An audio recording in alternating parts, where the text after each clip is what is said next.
51 বছর ধরে প্রেমিকার ছবি বুক পকেটে নিয়ে বেঁচে আছেন একজন বীর মুক্তিযোদ্ধা।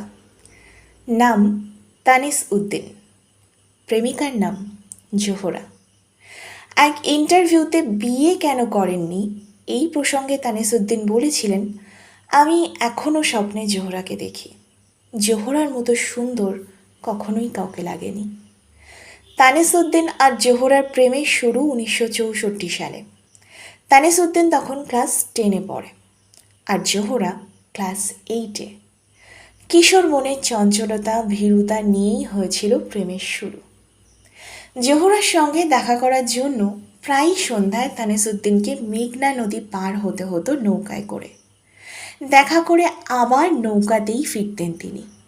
একদিন তাদের সন্ধ্যায় দেখা হওয়ার কথা। আগে থেকেই জোহরাকে খবর দেওয়া হয়ে গেছে।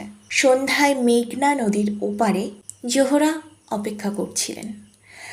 এদিকে পারাপারের জন্য নেই কোনো নৌকা। কিভাবে যাবেন তানিস উদ্দিন? উপায় না পেয়ে সাঁতরে মেঘনা নদী পার হলেন তিনি। ওপারে উঠে জোহরার সঙ্গে দেখা করেন তিনি। সেই রাতে উত্তাল জোয়ারের মতো সাচ্চা প্রেমিকের মতো ছুটে গিয়েছিলেন তিনি। এমন পাগলামির জন্য জোহরার বকাও খেয়েছিলেন। তাতে কি, সম্পর্কের গভীরতাটুকু তো বোঝাতে পেরেছিলেন। এক সময় ঘনিয়ে এলো মুক্তিযুদ্ধের বছর, সাল 1971। চারদিকে যুদ্ধের ডাক। সেই ডাকে সাড়া দেওয়ার সিদ্ধান্ত নিয়েছিলেন তানিস উদ্দিন। এ কথা শুনে কেঁদে বুক ভাসিয়েছিলেন জোহরা। প্রথমে আপত্তি করেছিলেন ঠিকই, কিন্তু পরে সম্মতি দিয়েছিলেন। তানিস উদ্দিন জোহরাকে বলেছিলেন, দেশ স্বাধীন করে তবেই তোমাকে বিয়ে করব, তুমি অপেক্ষা কইরো। বিদায় দেওয়ার সময় তানিস উদ্দিনকে খামে মোড়ানো একটি চিঠি দিয়েছিলেন জোহরা।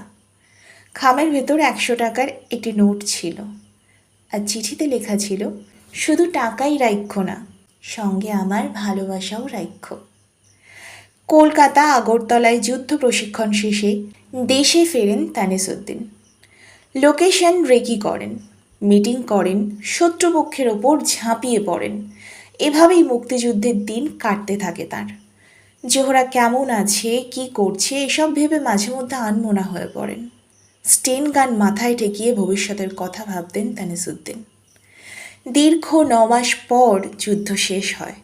যুদ্ধ শেষে তানিস উদ্দিন সর্বপ্রথম জোহরাদের বাড়িতে ছুটে যান। গিয়ে জানতে পারেন জোহরা ও তার বাবাকে পাকিস্তানি মিলিটারিরা হত্যা করেছেন। রণক্ষেত্রে বসেও যে মন পড়ে থাকত মেঘনা নদীর কাছে, যেখানে উত্তাল স্রোত ঠেলে যেতে হয়, যেখানে চাঁদের আলোর নিচে জোহরার আঁচল বিছানো, সেই জোহরার স্থান হলো বুক পকেটে। 51টা বছর মেয়েটি সেখানেই আছে, সেখানেই থাকবে।